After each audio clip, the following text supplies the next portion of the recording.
Hello hello hello hello hello बच्चों, नमस्ते and good afternoon. कैसे हैं आप सब लोग? होगी क्लास लाइव?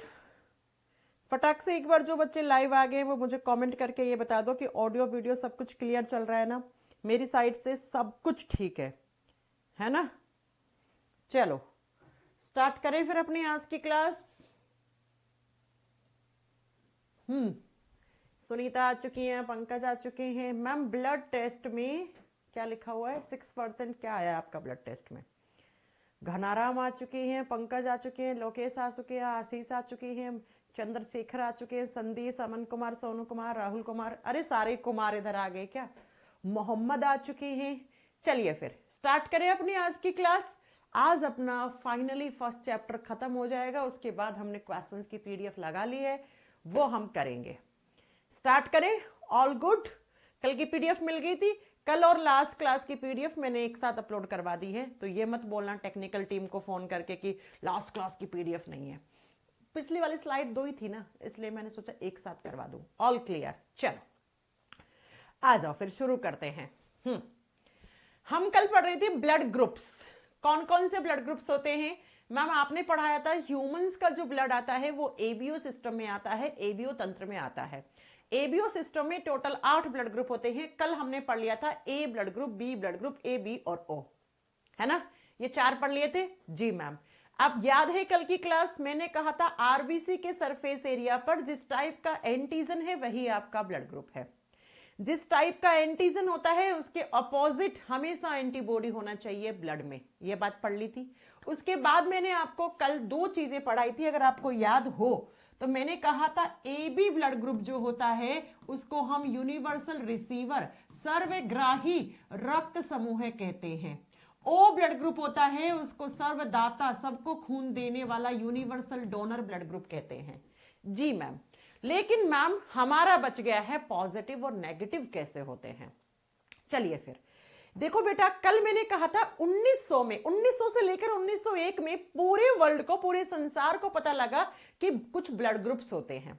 और इसकी डिस्कवरी के लिए कार्ल लैंडस्टीनर जी, जिनको हम फादर ऑफ ब्लड ग्रुप कहते हैं, जिनको हम रक्त समूह के जनक कहते हैं, है ना, वो उनको 1930 में नोबेल प्राइज मिला था। मैम एमपी पुलिस के लिए क्लास कर सकता हूं बेटा? एमपी पुलिस के लिए क्लास ये 100% कर सकते हो आप, ठीक है?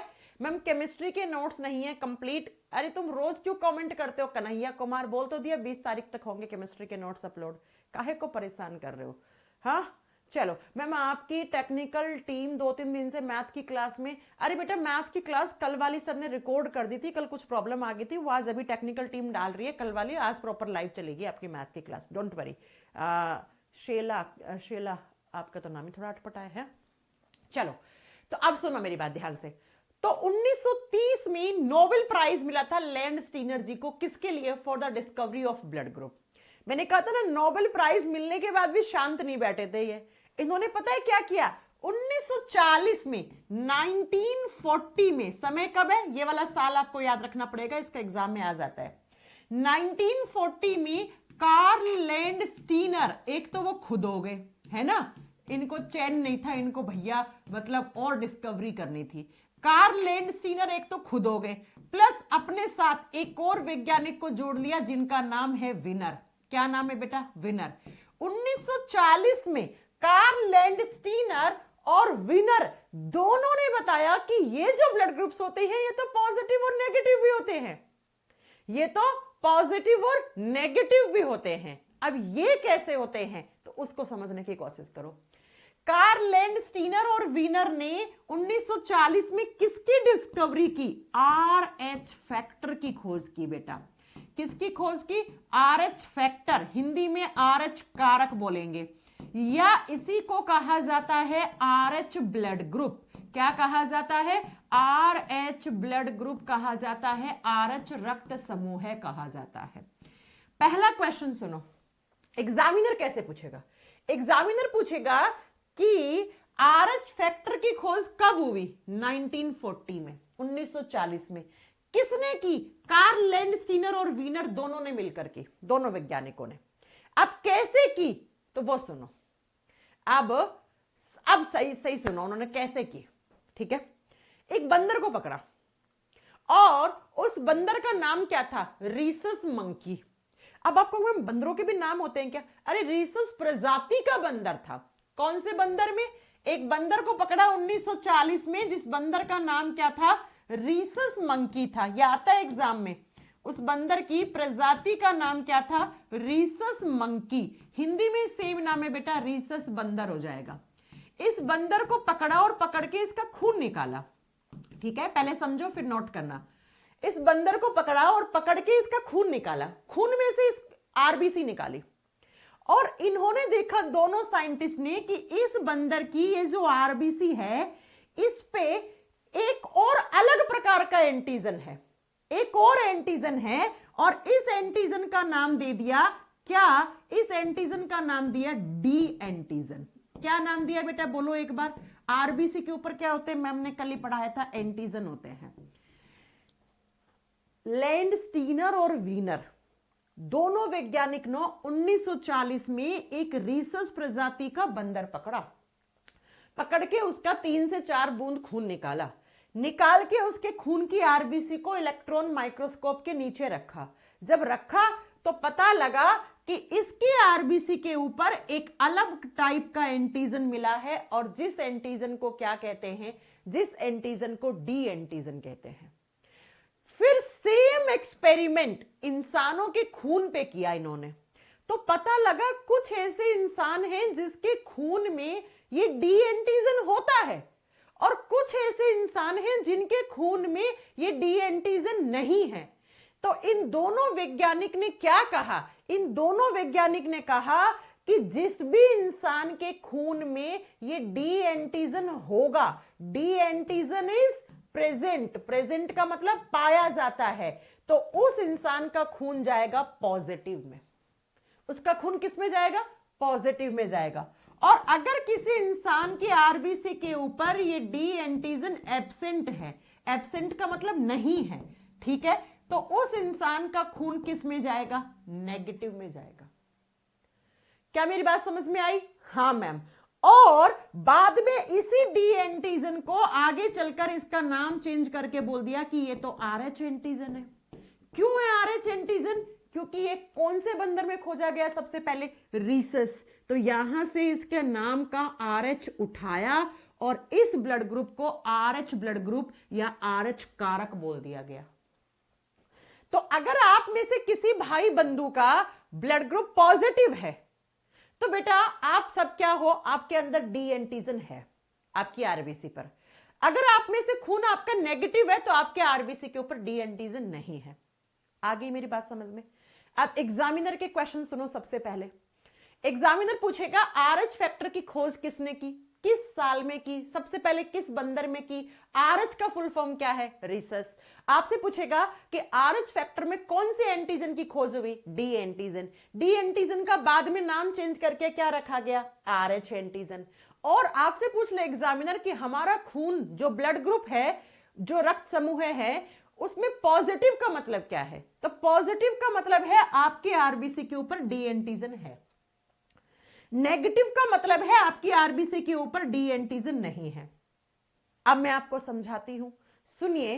मान लो आपका ब्लड ग्रुप है ए पॉजिटिव, तो ए ब्लड ग्रुप कब बना था, जब आपकी आरबीसी के ऊपर ए टाइप का एंटीजन था, तो आपका ब्लड ग्रुप क्या हो गया, ए।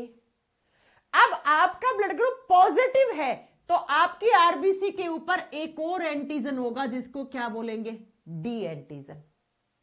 अब मान लो आपका ब्लड ग्रुप ए नेगेटिव है, ए नेगेटिव का मतलब है भैया ए तो ब्लड ग्रुप है तो ए एंटीजन तो है लेकिन डी एंटीजन नहीं है, तो आपका ब्लड ग्रुप क्या बन गया, ए पॉजिटिव ए नेगेटिव। क्या मेरी बात पल्ले पड़ रही है।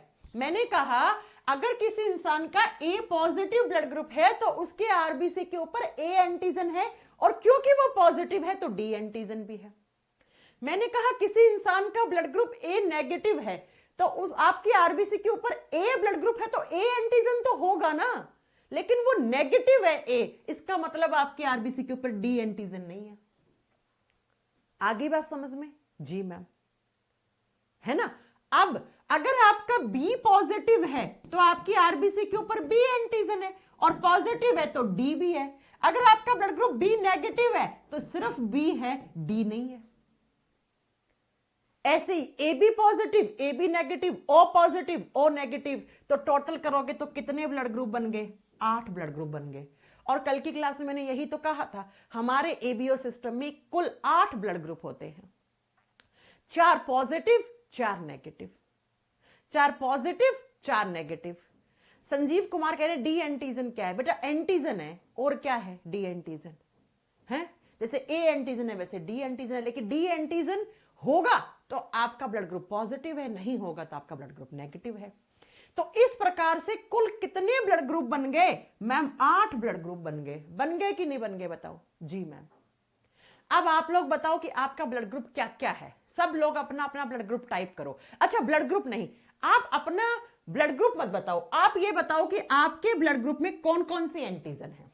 अब बताओ, बताओ जल्दी जल्दी कमेंट करो, कमेंट करो फटाक से। आपके ब्लड ग्रुप में यानी आपके खून में कौन कौन से एंटीजन है वो मुझे आप बताओ। अगर आपने एंटीजन बता दिया तो मैं समझ जाऊंगी आपको समझ में आ गया है। शिवम कह रहे मैम वीओडी दे दो। पागल समझाए क्या? लाइव बैच लिया है तो लाइव की तरह पढ़ लो ना, वीओडी दे दो, वीओडी परचेज कर लो अलग से जाके वीओडी वाले कॉलम में। और 100 कमेंट कर दिए आपने, काहे को परेशान कर रहे हो? हाँ वीओडी दे दो, ये हेल्प कर दो इनकी। बेटा सब कुछ ही फ्री में चाहिए क्या? कहां से कर पाएंगे हम इतनी चीजें मैनेज? हमें भी सिस्टम चलाना पड़ता है बेटा, लाखों रुपए की टेक्नोलॉजी लगती है हमारी भी। हाँ जी बताओ। मैम मेरे में बी एंटीजन है। अब अकेला कोई बी लिख रहा है, इसका मतलब क्या है? इसका मतलब उसके बॉडी में डी एंटीजन नहीं है, तो वो बी नेगेटिव है बेटा उसका ब्लड ग्रुप। ठीक है, समझ में आ गया सबको? Yes ma'am. चलो फिर, तो इस तरीके से कितने ब्लड ग्रुप हो गए?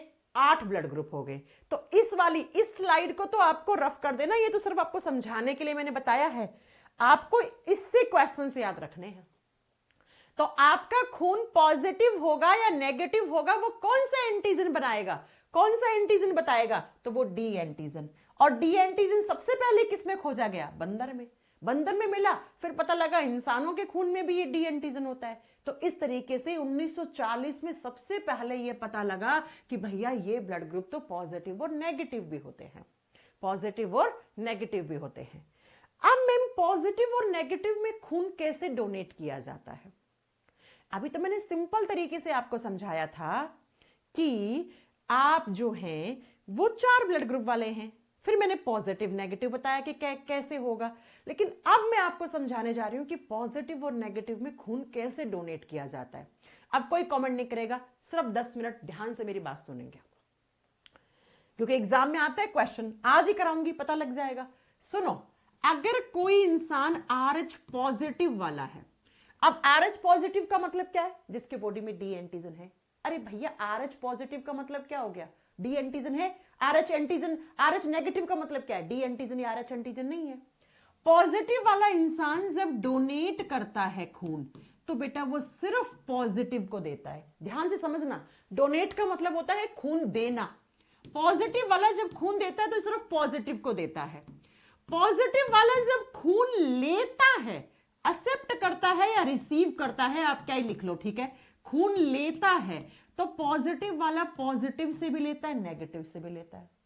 बहुत ढंग से ये 4 इक्वेशन समझ में आ जाएंगे, जिंदगी भर की समस्या खत्म हो जाएगी। RH नेगेटिव वाला इंसान जब खून डोनेट करता है, डोनेट का मतलब होता है देना, तो नेगेटिव वाला नेगेटिव और पॉजिटिव दोनों को देता है। लेकिन बच्चों नेगेटिव वाला जब खून लेगा, एक्सेप्ट करेगा, खून लेगा, तो नेगेटिव सिर्फ नेगेटिव से खून लेता है। ये 4 इक्वेशन समझ में आ गई तो कभी जिंदगी में आप नहीं भूल सकते, कभी भी जिंदगी में नहीं भूल सकते आप ये चीज।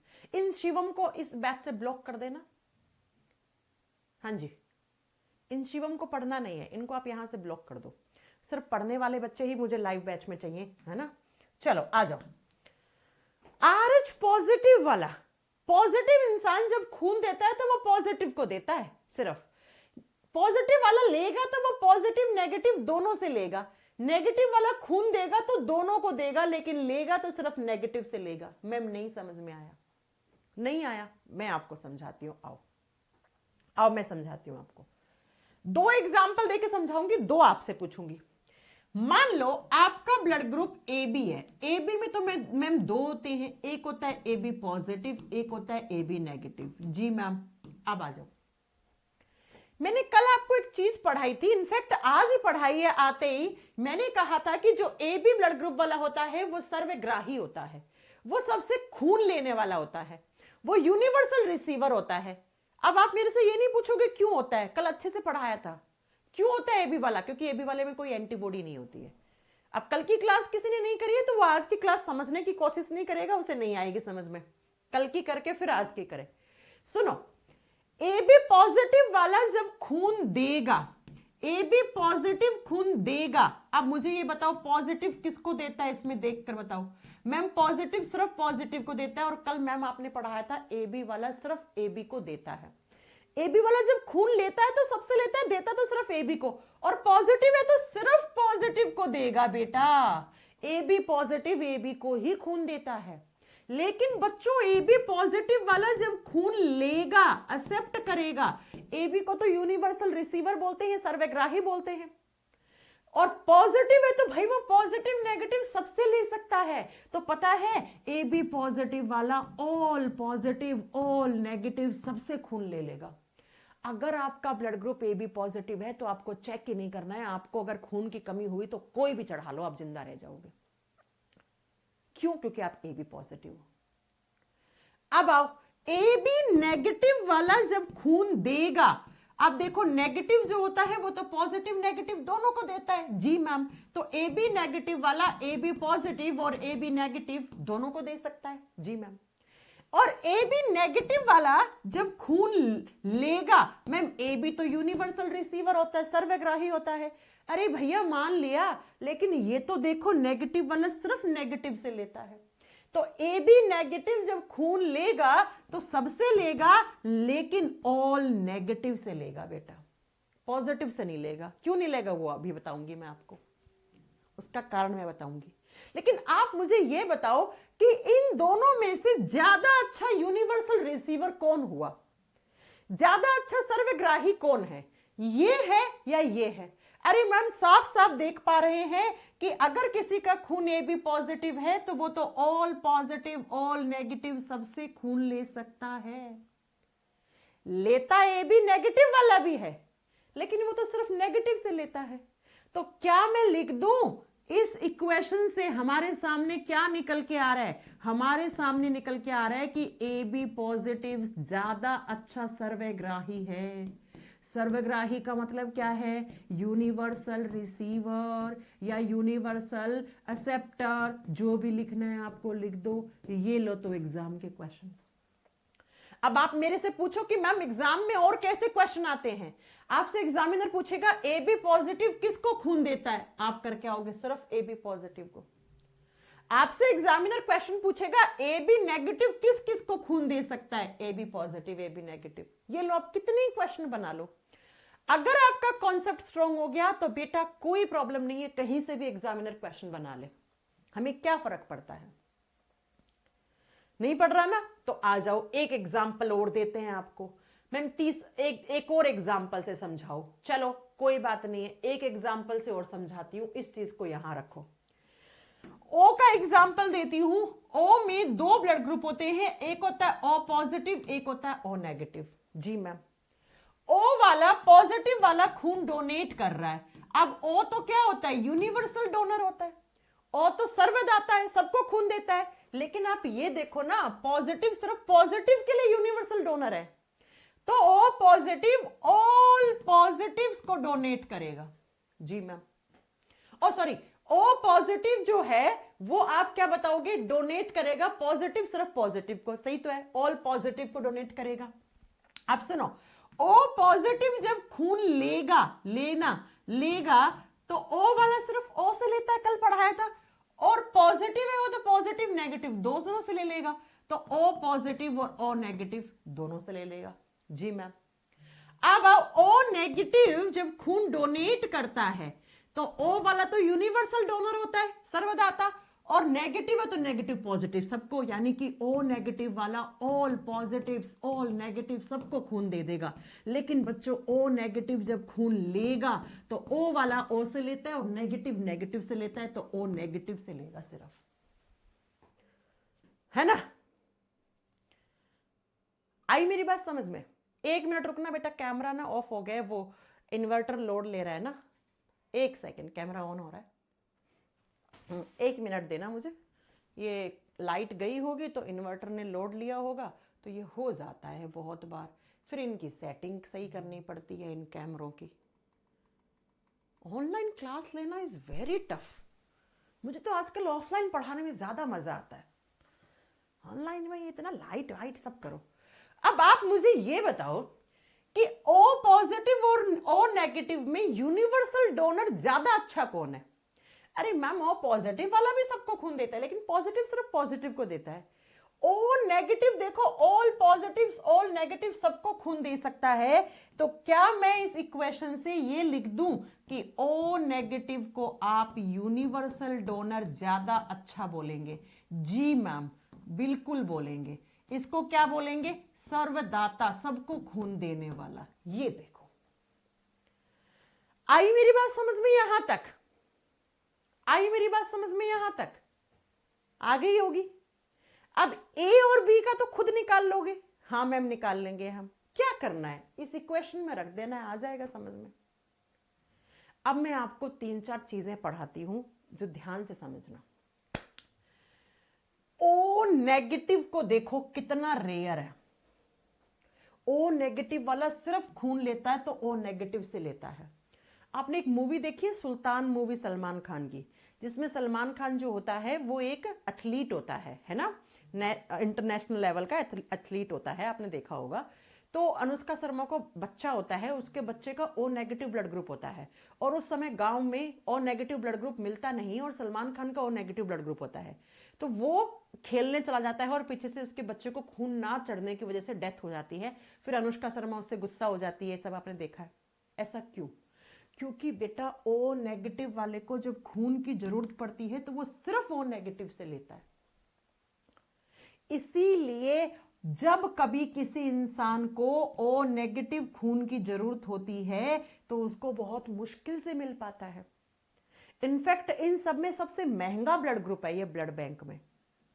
आप में से कोई बच्चा है O नेगेटिव वाला, तो अगर वो उसको भगवान ना करे ऐसी जरूरत पड़े कभी, लेकिन पड़ती है तो ब्लड बैंक में, हॉस्पिटल में नहीं मिल पाता है टाइम पर। ऐसा कहा जाता है कि इंदिरा गांधी, मैंने तो सुना है, ऐसा किताबों में पढ़ा है कि इंदिरा गांधी जी को गोली लगी थी, गोली लगने से एम्स हॉस्पिटल भेज दिया था, उनको जल्दी एम्स में एडमिट कर दिया था। अब गोली उनको इतनी तेज लगी थी कि उनका बहुत सारा खून बह गया था, और इंदिरा गांधी जी का ब्लड ग्रुप था O नेगेटिव, और उस समय कहा जाता है कि उनको O नेगेटिव ब्लड जो है वो अरेंज नहीं हो पाया था। ऐसा मैंने किताबों में पढ़ा है कि अगर उनको उस समय O नेगेटिव ब्लड ग्रुप चढ़ जाता सही समय पे तो शायद इंदिरा गांधी बच जाती उस समय। अब आप सोचिए, जब देश के प्राइम मिनिस्टर को ही नहीं मिला तो हमें क्या मिल जाएगा O नेगेटिव, है ना। तो ये आप याद रखना कि O negative rare blood group होता है, O वाला सिर्फ O नेगेटिव से लेता है। अब मैं आपका सबसे बड़ा डाउट खत्म करती हूं कि मैम अगर नेगेटिव वाले को पॉजिटिव का खून चढ़ा दिया तो क्या हो जाएगा। चलिए फिर आइए, पहले हिंदी में लिखिए फिर इंग्लिश। इसमें कहां हिंदी इंग्लिश है, सब तो ठीक है। क्या डोनेट को मैंने, डोनेट की भी हिंदी नहीं आएगी क्या बेटा आपको समझ में? देखो सर्वदाता लिखा है, सर्वग्राही लिखा है, और क्या मैटर करता है बेटा इससे कि पहले हिंदी लिखूं इंग्लिश लिखूं? हाँ, आपको तो समझ में आना चाहिए बस। चलो अब बात करते हैं मैम, अगर नेगेटिव वाले को पॉजिटिव का खून चढ़ गया तो क्या हो जाएगा। चलिए आपको समझाते हैं। मान लो एक मुकेश नाम का लड़का है, ठीक है, और एक राहुल नाम का लड़का है। ध्यान से समझना, मुकेश का जो ब्लड है वो नेगेटिव है, ब्लड ग्रुप नेगेटिव है। अब A नेगेटिव मान लो, B नेगेटिव मान लो, AB नेगेटिव मान लो, कुछ भी मान लो आप नेगेटिव में। राहुल का ब्लड ग्रुप पॉजिटिव में है। अब A पॉजिटिव मान लो, B पॉजिटिव मान लो, कुछ भी मान लो आप। मान लिया? जी मैम। अब जरा सुनो ध्यान से, मुकेश का ब्लड ग्रुप नेगेटिव है, इसका मतलब मुकेश के बॉडी में कौन सा एंटीजन नहीं है? D एंटीजन नहीं है। अरे भैया, इसका ब्लड ग्रुप नेगेटिव कब बना? जब इसके बॉडी में डी एंटीजन नहीं है। मैम ने यही तो समझाया आपको कि अगर डी एंटीजन नहीं है तो आपका ब्लड ग्रुप नेगेटिव में होगा। इसका मतलब मुकेश के इम्यून सिस्टम ने कभी भी डी एंटीजन नहीं देखा, नहीं देखा ना भाई। जब ब्लड ग्रुप नेगेटिव है तो क्यों देखेगा इसका इम्यून सिस्टम, कभी देखा ही नहीं डी एंटीजन। अब मुकेश को खून की जरूरत पड़ी तो राहुल को पता नहीं था कि भैया ऐसे खून नहीं चढ़ाया जाता है, तो राहुल ने जल्दबाजी में उसकी जान बचाने के लिए अपना खून चढ़ा दिया, मुकेश को चढ़ा दिया। अब राहुल का खून पॉजिटिव में था, पॉजिटिव का मतलब राहुल के खून में कौन सा एंटीजन था, डी एंटीजन। अब जैसे ही राहुल का खून मुकेश को चढ़ा तो डी एंटीजन आ गया मुकेश के बॉडी में। जी मैम, और ये डी एंटीजन मुकेश का इम्यून सिस्टम पहचानेगा, देखेगा ये तो बाहर से आया भैया, हमने तो कभी डी एंटीजन देखा ही नहीं क्योंकि हम तो नेगेटिव खून वाले हैं। तो मुकेश का इम्यून सिस्टम इस डी एंटीजन को पहचानेगा और पहचान के इस एंटीजन के खिलाफ क्या बना देगा, एंटीबॉडी। अब आप में से कोई बच्चा मुझसे ये नहीं पूछेगा एंटीबॉडी क्या होता है, पढ़ाया है मैंने। एंटीबॉडी वो हथियार होते हैं जो बाहर से आने वाले पार्टिकल के ऊपर अटैक करते हैं, मार गिराते हैं उसे। तो मुकेश के इम्यून सिस्टम ने डी एंटीजन को पहचाना और पहचान के उसके खिलाफ एंटीबॉडी बना दी। अब पहली बार तो जब मुकेश ने राहुल का खून लिया तो जिंदा बच गया। वो क्यों बच गया, क्योंकि एंटीबॉडीज बनने में समय लगता है और इतने समय में ठीक है हो गया। मुकेश को हल्का फुल्का थोड़े बहुत बुखार या खून वून में हल्का फुल्का प्रॉब्लम आई होगी, लेकिन मान लो राहुल ने फिर से मुकेश को अपना खून चढ़ा दिया दूसरी बार। अब दूसरी बारी में जो मुकेश है उसको इतनी सारी दिक्कत हो जाएगी। क्यों, क्योंकि दूसरी बारी में खून चढ़ा तो डी एंटीजन आया, डी एंटीजन आया तो पहले से इस डी एंटीजन के खिलाफ एंटीबॉडी है बॉडी में, किसके, मुकेश के। तो अब ये एंटीबॉडी सीधा अटैक करेंगे इसके डी एंटीजन पे। डी एंटीजन कहां होता है, आरबीसी पे होता है, मैम ने पढ़ाया है। तो ये जो एंटीबॉडी है ना, ये मुकेश की आरबीसी को मारना शुरू कर देती है, आरबीसी को खत्म कर देती है। और आरबीसी खत्म हुआ इसका मतलब मुकेश के बॉडी में ऑक्सीजन ट्रांसपोर्ट होना बंद हो गया। बिना ऑक्सीजन के क्या मुकेश जी सरवाइव कर पाएंगे, नहीं मैम। तो मुकेश की यहां पर डेथ होने की भी संभावनाएं पूरी पूरी है।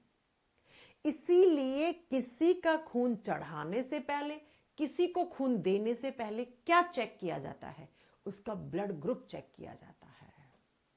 आई मेरी बात समझ में। तो अब मैं आपको इस चीज को समझाती हूं कि किसी भी नेगेटिव वाले इंसान को पॉजिटिव का खून नहीं चढ़ा सकते, क्योंकि पॉजिटिव से आता है डी एंटीजन नेगेटिव में, और डी एंटीजन के खिलाफ नेगेटिव वाले के बॉडी में क्या बन जाती है, एंटीबॉडी। और वो एंटीबॉडी उस इंसान के खून को खराब कर देती है, उस इंसान के आरबीसी को खत्म कर देती है। इसीलिए जब हम खून चढ़ाते हैं तो यही देखते हैं पॉजिटिव नेगेटिव क्या है, ये एंटीजन एंटीबॉडी क्या है। आ गई मेरी बात समझ में, किसको समझ में नहीं आई मेरी बात? अब आप कहोगे मैम उल्टा कर दो इसका, मुकेश का खून सुरेश को चढ़ा दो। अरे मुकेश नेगेटिव है, सुरेश पॉजिटिव है, क्या दिक्कत है? नेगेटिव है इसका मतलब डी एंटीजन आया ही नहीं, आया ही नहीं तो बस इसमें तो कोई प्रॉब्लम ही नहीं होगी। बढ़िया, राहुल जी के तो मजे हो जाएंगे, खून चढ़ गया। आगे बस समझ में। तो पॉजिटिव पॉजिटिव को देता है, पॉजिटिव कभी भी नेगेटिव को नहीं दे सकता। क्लियर? जी मैम।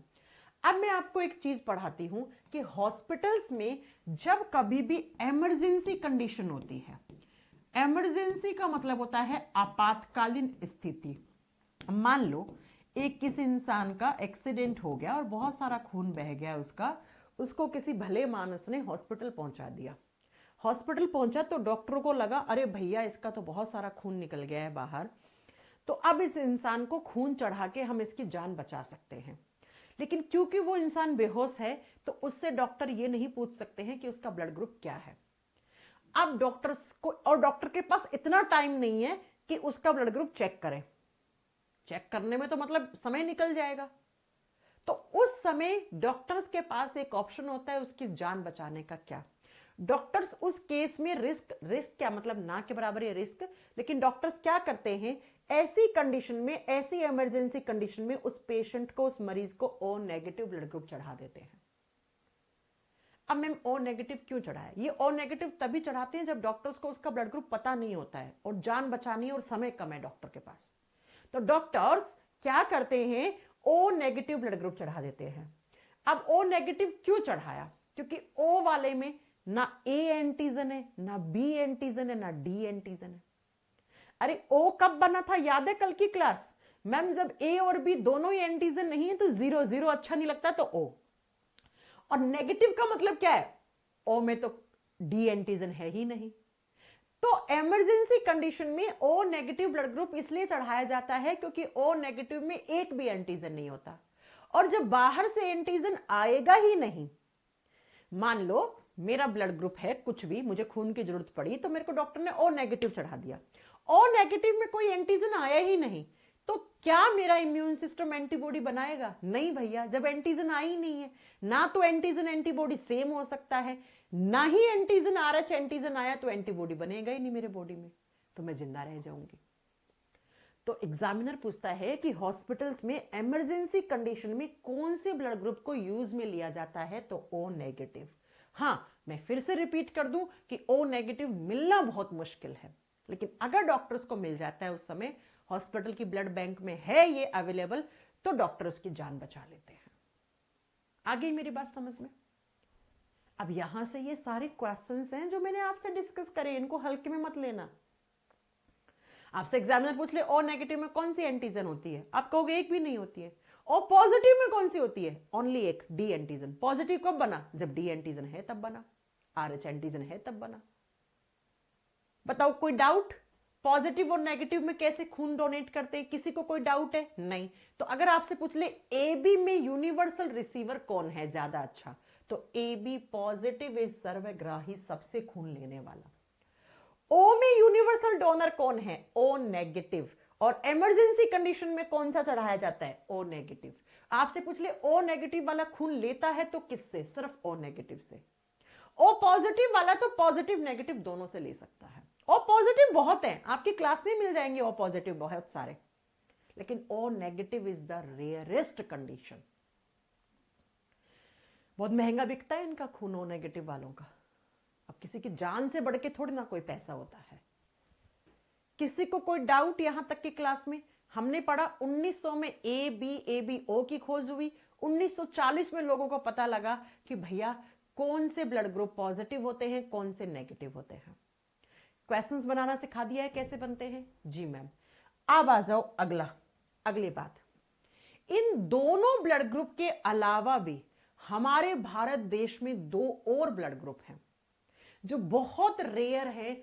एक ब्लड ग्रुप है जिसको बोलते हैं बॉम्बे ब्लड ग्रुप, इसी को आप कभी कभी आपने दूसरे लाइन से पढ़ा होगा, गोल्डन ब्लड ग्रुप है ना, सुनहरे रंग का, सोने के कलर का ब्लड ग्रुप पाया गया है, आपने न्यूज में देखा होगा। बॉम्बे ब्लड ग्रुप, हिंदी में इसको बॉम्बे रक्त समूह कहते हैं। मुंबई का नाम पहले क्या था, बॉम्बे है ना, बॉम्बे रक्त समूह है। कब खोज हुई थी इसका, इंडिया, मुंबई तो अब इंडिया में ही है ना, तो भैया इंडिया में ही खोज हुई। 1952 में पहला केस मिला था। कहा जाता है कि 1952 में एक इंसान अपना ब्लड ग्रुप चेक कराने गया डॉक्टर के पास कि बताइए डॉक्टर साहब बताइए मेरा कौन सा ब्लड ग्रुप है। और डॉक्टर साहब तो इतने हैरान हो गए डॉक्टर साहब, उनको तो भैया एकदम चक्कर ही आ गए। मैं चक्कर में ऐसे बोल रही हूं आपको समझाने के लिए, सच में चक्कर थोड़ी ना आया। उनको लगा ये कौन सा नया ब्लड ग्रुप है भैया, कमाल हो गया, चमत्कार हो गया। और बाद में इस पर काम किया एक बहुत बढ़िया वैज्ञानिक जिनका नाम है वाईएम भेंडे। अब साइंटिस्ट का नाम तो हिंदी में नहीं लिख पाएंगे, हम इंग्लिश में लिखेंगे। वाईएम भेंडे जी ने बहुत काम किया, और बहुत काम करने के बाद वाईएम भेंडे जी ने बताया कि ये जो इंसान है इसका खून जो है वो एबीओ सिस्टम में नहीं आएगा। इस इंसान में ना ही ए एंटीजन है, ना ही बी एंटीजन है, ना ही डी एंटीजन है, कुछ अलग ही प्रकार का एंटीजन है भैया। लेकिन ये एंटीजन कहां से आया, क्यों आया, कब आया, कुछ पता नहीं है। अब मेरी बात को बहुत गौर से सुनना जो मैं अगली बात बोलूंगी। ये जो हमारी आरबीसी के ऊपर एंटीजन होते हैं ना, ए और बी, इनमें से कौन सा एंटीजन आएगा ये डिसाइड करता है इनसे भी बड़ा एंटीजन, एक एच एंटीजन। क्या बोला मैंने? अरे मैंने कहा हमारी आरबीसी के ऊपर ए एंटीजन आएगा या बी आएगा या दोनों आएंगे या एक भी नहीं आएगा। ये कौन डिसाइड करता है? ये एच एंटीजन डिसाइड करता है। बात समझ में आई मेरी? अब इस इंसान में एच एंटीजन भी नहीं था, इस इंसान में एच एंटीजन भी नहीं था, लेकिन एच एंटीबॉडी था, एच एंटीबॉडी था। तो बहुत रिसर्च हुई तो बाद में पता लगा कि ये इकलौता इंसान नहीं है, ऐसे कुल 92 इंसान हैं पूरे वर्ल्ड में जिनका ब्लड ग्रुप ऐसा है, जिनका रक्त समूह है ऐसा है। और वाईएम भेंडे जी ने कहा कि इस इंसान का जो ब्लड ग्रुप है वो किसके भांति काम करेगा? वो ओ ब्लड ग्रुप की भांति काम करेगा। ओ का मतलब क्या है? ओ का मतलब होता है खून देता है तो सबको, लेता है तो ओ से। तो ये ब्लड ग्रुप वाले इंसान जब खून देते हैं तो ये सबको खून दे सकते हैं भैया, लेकिन जब ये खून लेंगे तो ये 92 लोग जो हैं ये आपस में ही एक दूसरे का खून चढ़ा के एक दूसरे की जान बचा पाएंगे, जान बचा पाएंगे। अब मैम एग्जाम में कैसे क्वेश्चन आएगा? यूपीएससी में पूछा हुआ क्वेश्चन है, आप छोड़ो, आप तो बस जान लो, आपके एग्जाम में नहीं आते हैं इतना डिटेल में। बस मैं आपको समझाना चाह रही हूं कि कुछ रेयरेस्ट ब्लड ग्रुप भी होते हैं जो करोड़ों लोगों की पॉपुलेशन में सिर्फ 5, 7, 10, 50, 60, 70, 80 लोगों में होते हैं। ठीक है, तो इसका नाम बॉम्बे क्यों पड़ा? क्योंकि मुंबई में रहने वाले इंसान में सबसे पहले मिला। अब इस पर कौन से वैज्ञानिक ने काम किया? वाईएम भेंडे ने। और क्या बताया कि भैया ना इसमें ए एंटीजन है, ना बी है, ना डी है, ना एच है, कोई अलग ही टाइप का एंटीजन है। अब ये एंटीजन कहां से आया, कब आया, क्यों आया, कैसे आया, इस पर अभी तक रिसर्च चल रही है बेटा। अभी तक इसका कोई सॉल्यूशन नहीं है, अभी तक इसकी रिसर्च चल रही है। ठीक है, समझ गए मेरी बात? जी मैम, बता दोगे? हाँ जी मैम। ठीक है, ऐसा ही एक और है हमारे देश में ब्लड ग्रुप जो रेयर है, वो तो और ज्यादा रेयर है बेटा, जिस ब्लड ग्रुप का नाम है INRA। आयन का मतलब होता है इंडिया, आर का मतलब रेयर और ए का मतलब एंटीजन। कभी कभी आयन का मतलब इंडिया और RA का मतलब होता है वो इंसान जिसमें सबसे पहले मिला था। ये उस इंसान की जो नाम की स्पेलिंग थी उसके 2 लेटर उठा लिए। मान लो फॉर एग्जाम्पल, मुझे नहीं पता है, ये कहीं पर भी, ये किसी को पता भी नहीं है, मान लो उसका नाम रमेश होगा, राजेश होगा, तो RA उठा लिया उसका। और इसकी खोज हुई इंडिया में, गुजरात के सूरत में। कब? 2016 में। 2016 में इंडिया में एक नया ब्लड ग्रुप की डिस्कवरी हुई। आइए, मैंने एक स्लाइड भी लगाई होगी, आपको दिखाते हैं। उस समय बहुत चर्चा में था ऐसे बन बन के। कौन सा blood group? INRA blood group. ठीक है, India's newest entry into blood group. India में एक नया ब्लड ग्रुप की एंट्री होगी। कौन सा? इनरा ब्लड टाइप। और 3 सितंबर 2016 सूरत इंडिया में पहला इंसान मिला, पेशेंट नहीं बोलेंगे उसको, इंसान मिला जिसमें नया ब्लड ग्रुप मिला। और अभी तक देखो डेटा के हिसाब से सिर्फ 7 लोगों में ऐसा ब्लड ग्रुप है। पूरे वर्ल्ड की बता रही हूं मैं, इंडिया की नहीं बता रही हूं, इन द होल वर्ल्ड, पूरे संसार में सिर्फ 7 ऐसे लोग हैं बच्चों जिसमें इनरा ब्लड ग्रुप है। इनरा 7 लोग हैं सिर्फ। आप सोचिए कितना रेयर है। इतनी आबादी में सिर्फ 7 लोगों में एक रेयरेस्ट ब्लड ग्रुप है जिसका नाम इनरा है। मैम इन का मतलब इंडिया, RA का मतलब रेयरेस्ट एंटीजन बोल लो, या आप रमेश, राजेश, जो भी नाम है ऐसा, उसके नाम के 2 अगले स्पेलिंग के 2 लेटर उठा लिया और बना दिया। आपको सिर्फ अब इन पे रिसर्च चल रही है, इन पे रिसर्च चल रही, कई सालों साल चलेगी बेटा। ये तो बहुत नया है, 2016 में ही आया। ये देखो ना 1952 आया, इस पर भी अभी पता नहीं है कि कहां से आया, क्या आया, कैसा आया, अभी तक नहीं पता। तो इसका तो कहां से ही पता लग जाएगा।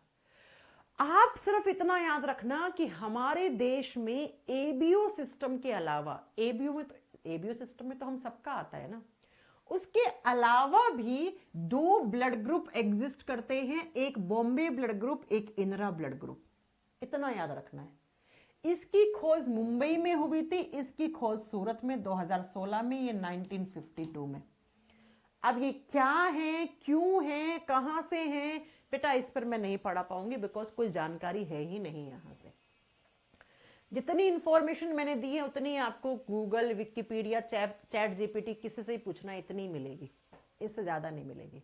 बस आपको इतना जानना है कि 2 और हमारे देश में रेयर का मतलब होता है बहुत कम, अरे भैया ना के बराबर, करोड़ों लोगों में से 92 में ये है और सिर्फ 7 लोगों में ये है। समझ गए कितना रेयर है? बीच में बहुत न्यूज में आया है 2016 में ये वाला। पॉइंट क्लियर है? जी मैम। चलिए अब आपको नेक्स्ट चीज समझाते हैं।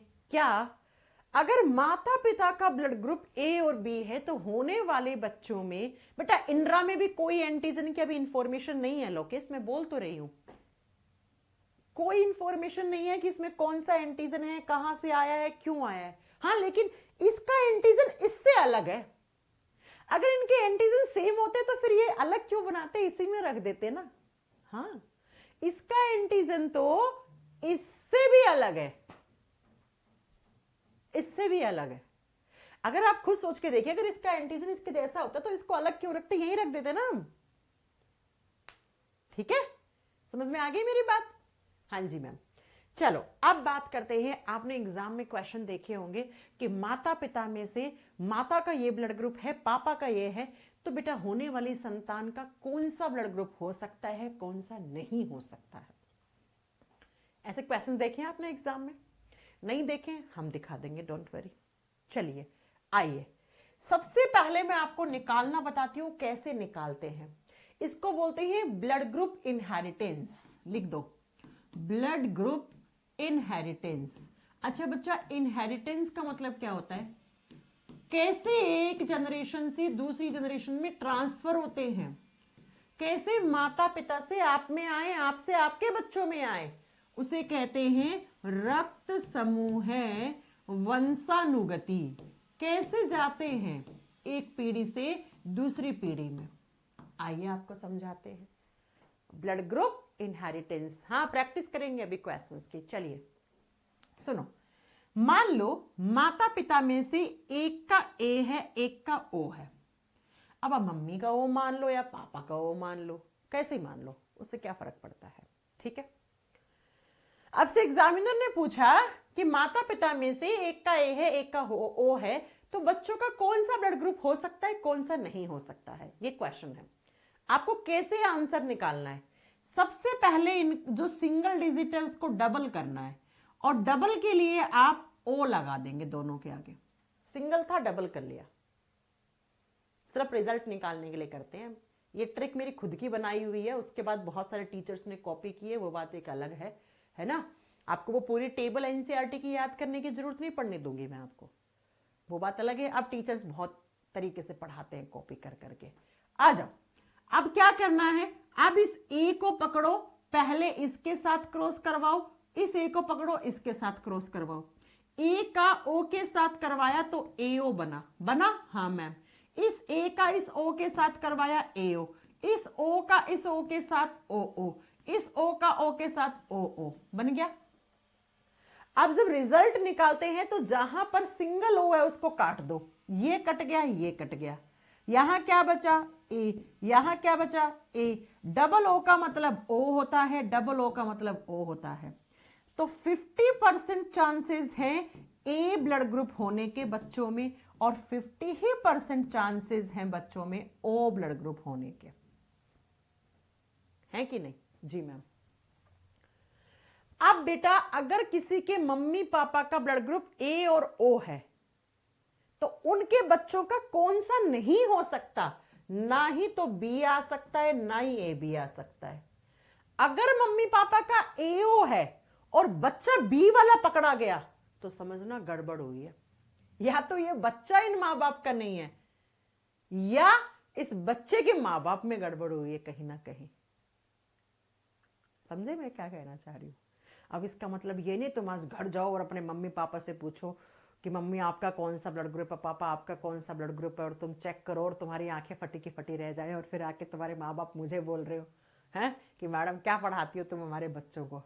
ठीक है, आगे बात समझ में। लेकिन साइंस यही कहता है, ऐसा नहीं होता है। दूसरी कंडीशन बताती हूं आपको, एक और एग्जांपल देती हूं। मान लो किसी के मम्मी का ए ब्लड ग्रुप है और उसके पापा का ए बी है। अब कैसे निकालोगे आप? तो क्रॉस कराना है, ये ए सिंगल है तो डबल कर दो इसको। अब यहां ओ मत लगा देना, तो डबल है पहले से ही। तो ए के आगे ए का ए से क्रॉस करवाया डबल ए का बी के साथ करवाया ए बी, ओ का ए के साथ करवाया ओ ए, ओ का बी के साथ करवाया ओ बी।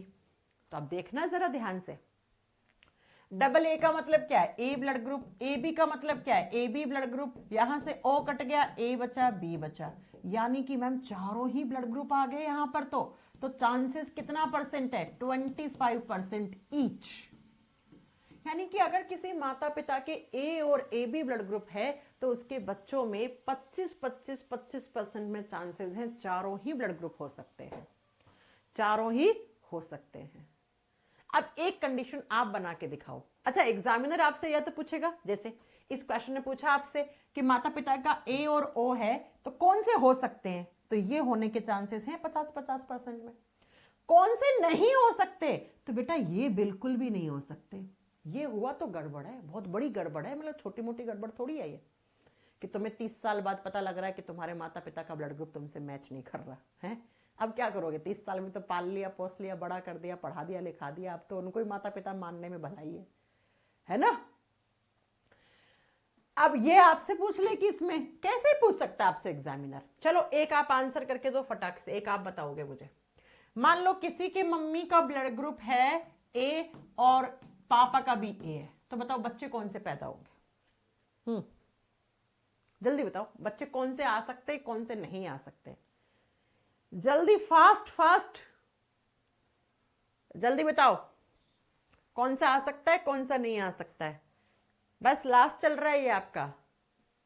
हाँ जी, जल्दी बताओ। हाँ, ए में ओ लगा दो, क्रॉस करा दो। क्या है? ए का ए के साथ करवाया, ए का ओ के साथ करवाया, ओ का ए के साथ करवाया, ओ का ओ के साथ। तो डबल ओ का मतलब ओ होता है, यहां सिंगल ओ कट जाएगा, सिंगल ओ कट जाएगा, तो ए बचा ए बचा ए बचा। तो 75% चांसेस हैं ए ब्लड ग्रुप आने के और 25% चांस है किसके? ओ ब्लड ग्रुप आने के। ये सही करा है क्या मैंने? कहीं गलती तो नहीं कर दी? ए का ए के साथ करवाया डबल ए का ओ के साथ करवाया ए ओ का ए के साथ करवाया ओ ए। हाँ सही तो है। अब कौन से नहीं आ सकते इसमें? तो इस कंडीशन में ना ही तो बी वाला बच्चा आ सकता है, ना ही ए बी वाला आ सकता है। अब आ गया तो फिर तुम समझदार हो, आगे कर लोगे ऐसे क्वेश्चंस एग्जाम में आएंगे तो? जल्दी बताओ, कर लोगे ऐसे क्वेश्चंस? कोई प्रॉब्लम नहीं है ना? ऐसे ही ब्लड ग्रुप ट्रांसफर होते हैं। अब आप एक केस ऐसा देता है, यूनिवर्सल डोनर कौन है, यूनिवर्सल रिसीवर कौन है। फिर हमने पढ़ा कि माता पिता का कौन सा ब्लड ग्रुप है तो कौन सा आ सकता है बच्चे में, कौन सा नहीं आ सकता है। भारत देश में एबीओ सिस्टम के अलावा कौन से और रेयर ब्लड ग्रुप हैं, बॉम्बे ब्लड ग्रुप और Indira blood group. Bombay blood group 92 लोगों में है, इंदिरा ब्लड ग्रुप पूरे वर्ल्ड के अंदर सिर्फ 7 लोगों के अंदर है।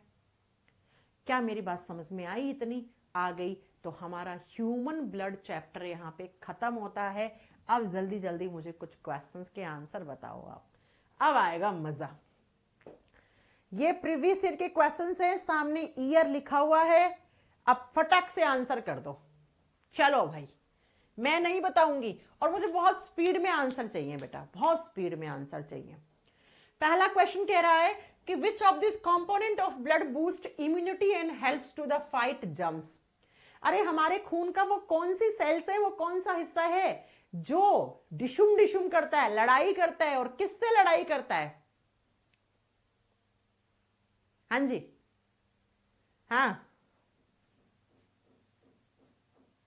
जल्दी बताओ। आर्यन बेटा पहले बायो खत्म करेंगे फिर केमिस्ट्री करेंगे।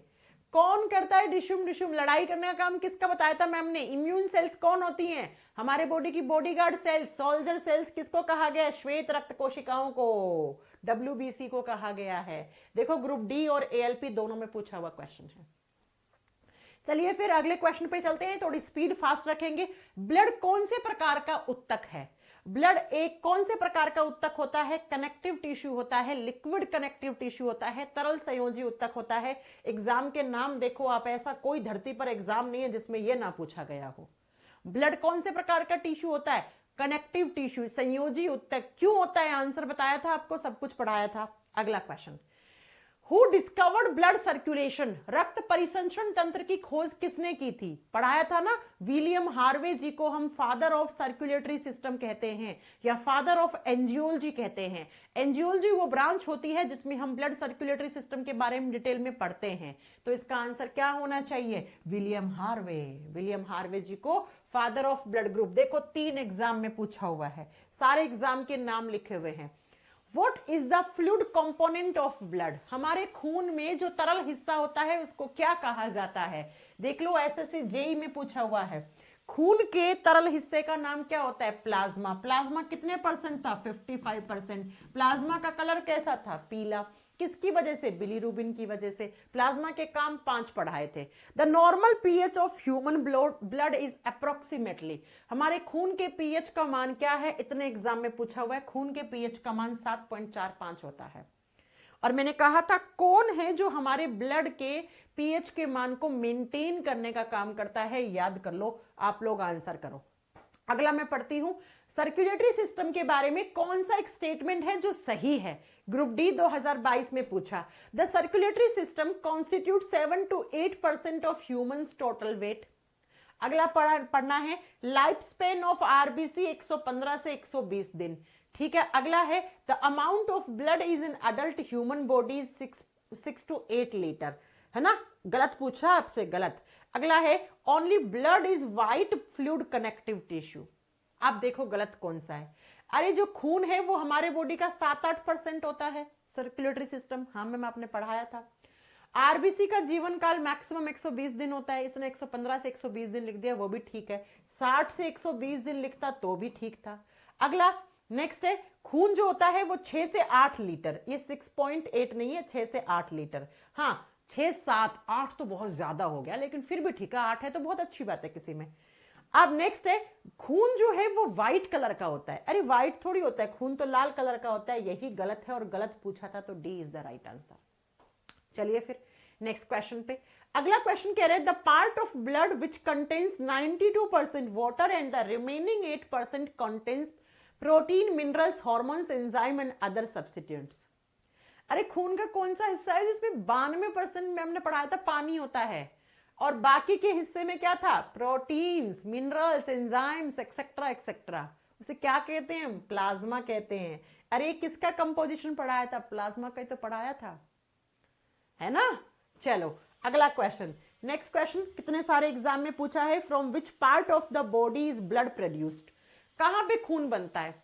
खून बनता है मैम हमारी लंबी लंबी हड्डियों के बीच में जो खोखला हिस्सा है उसके अंदर, और उस खोखले हिस्से को हम बोन मैरो कहते हैं, उसको अस्थि मज्जा कहते हैं। तो खून कहां बनता है? आप देखो बोन मैरो आंसर नहीं है, तो आपका सही आंसर होगा स्पाइनल कोड।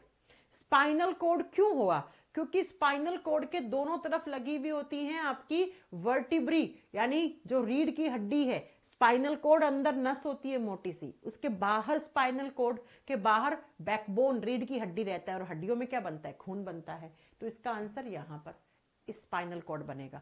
हार्ट में खून किससे पढ़ा अंशु? ये हार्ट में खून बनता है, किसने पढ़ाया?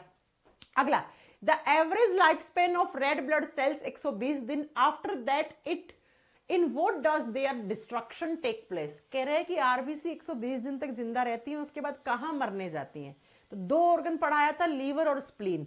मैंने कहा था दोनों ऑप्शन हो तो किसको ठीक करके आओगे? स्प्लीन। तो इसका सही आंसर क्या होगा? स्प्लीन।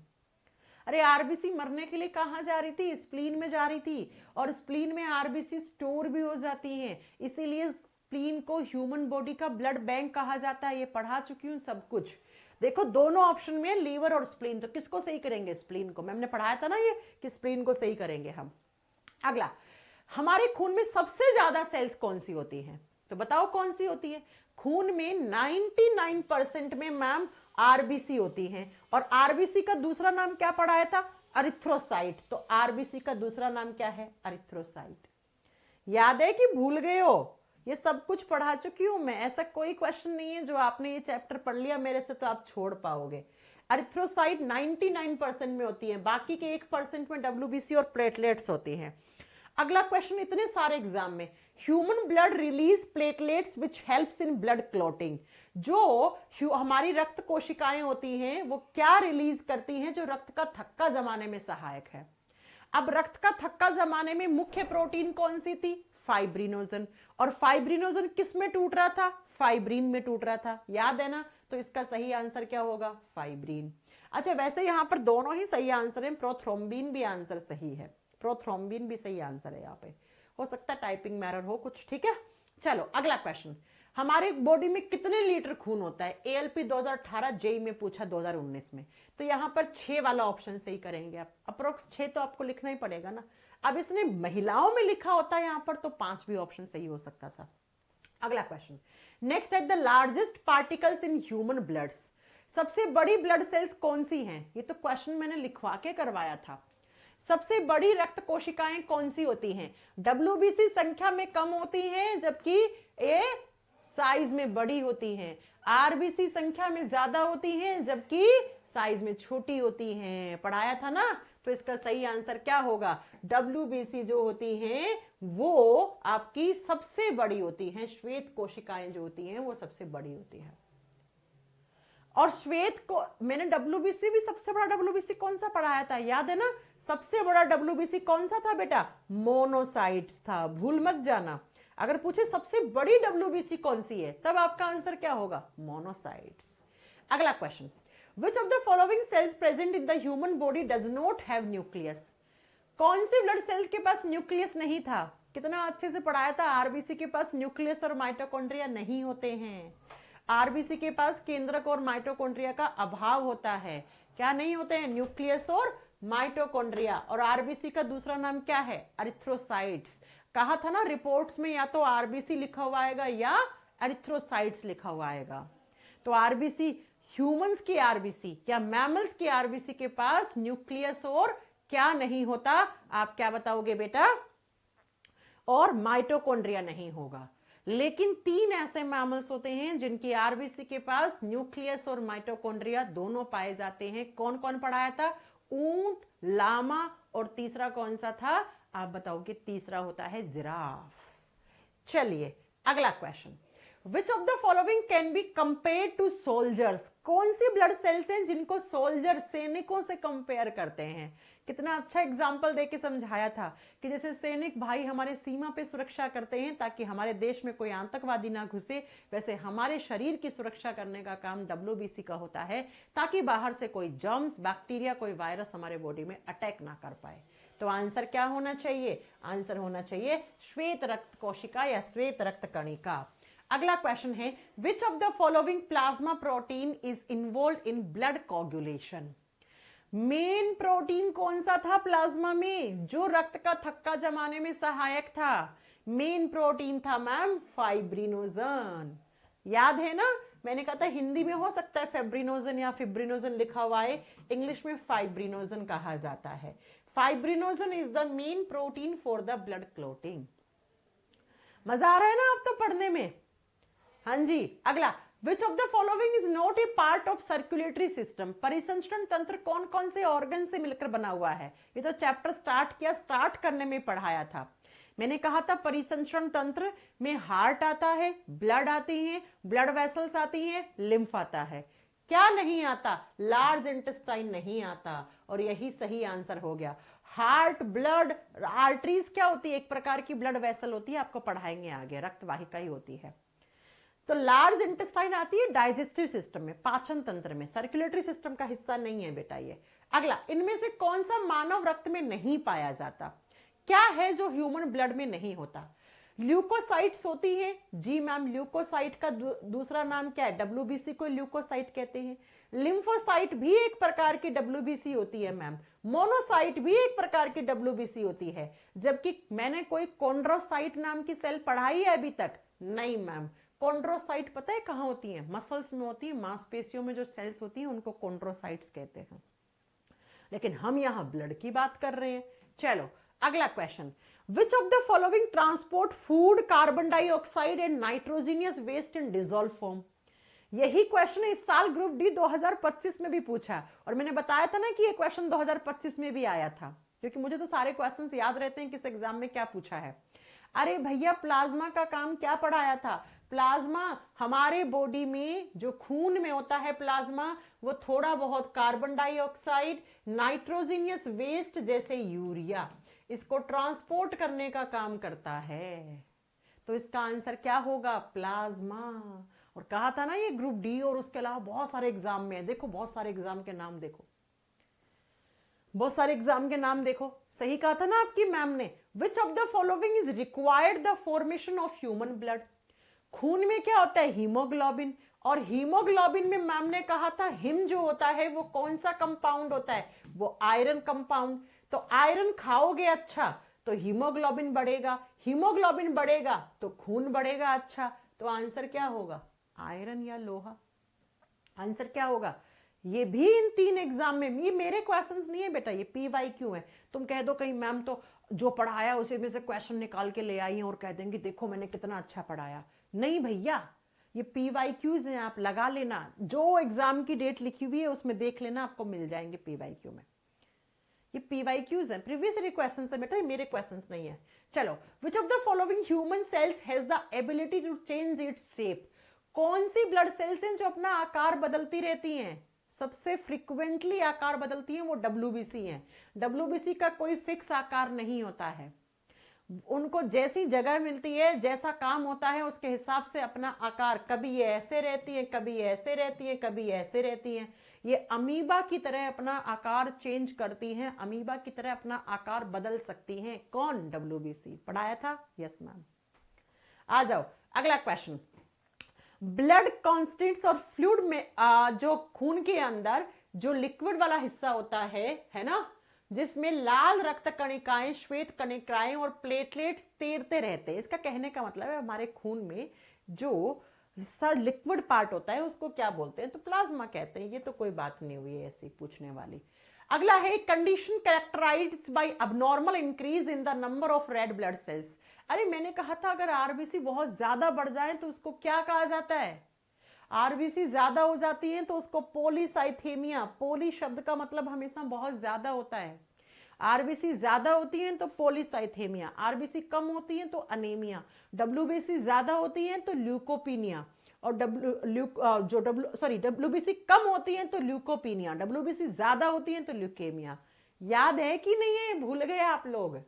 हाँ, ऐसा तो नहीं है, पीछे का साफ होता जा रहा है। चलो, तो ये 25 क्वेश्चंस, बाकी भी आप 4-5 देख लेना, इसमें पूरा मैं अपलोड करवा दूंगी क्वेश्चंस, सब आप लगा पाओगे। 25 में से ऐसा कोई क्वेश्चन मिला जो तुम ना लगा पाए हो, जो आपकी मैम ने ना पढ़ाया हो? जल्दी बता दो। ये सारे क्वेश्चंस आपको लगाने हैं, ये पूरा PDF में आपको अपलोड करवा दूंगी, और यकीन मानना ये सारे PYQs हैं। क्या ऐसा कोई क्वेश्चन मिला जो आपने मेरे से ब्लड चैप्टर पढ़ा और पढ़ने के बाद आपसे नहीं लग पाया? जल्दी बताओ आप। एक भी क्वेश्चन मिला आपको ऐसा? नहीं मिला होगा। नहीं मिला ना बच्चों? जल्दी बताओ।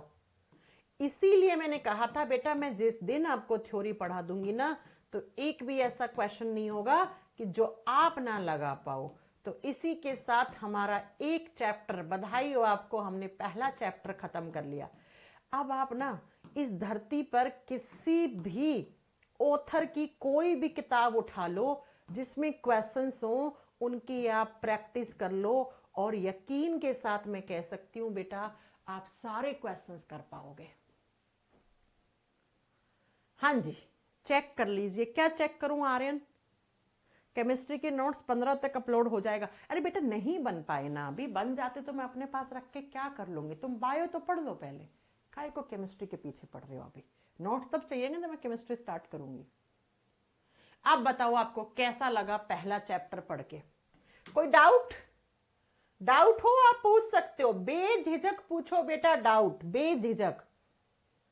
कोई भी डाउट है आप मेरे से पूछ सकते हो, किसी भी प्रकार का। देखो डाउट आना अच्छी बात है, लेकिन मुझे लगता नहीं है मैंने आपका डाउट छोड़ा होगा। हाँ जी, अमन कह रहे हैं रसायन विज्ञान के नोट्स नहीं हैं। बेटा रसायन विज्ञान के नोट्स मिल जाएंगे, जब हम पढ़ाना शुरू करेंगे तब मिल जाएंगे, काहे को परेशान हो रहे हो?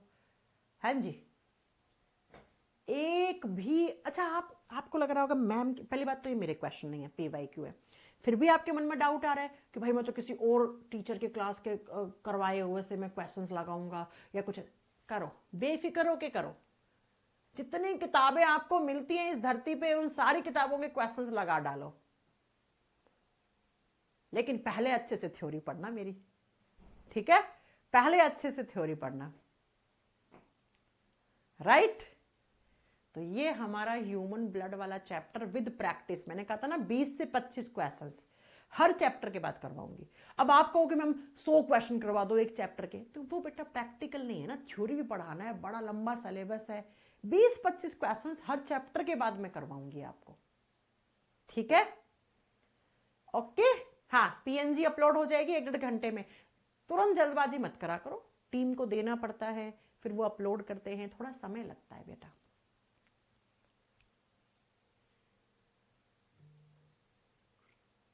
ठीक है, ओके।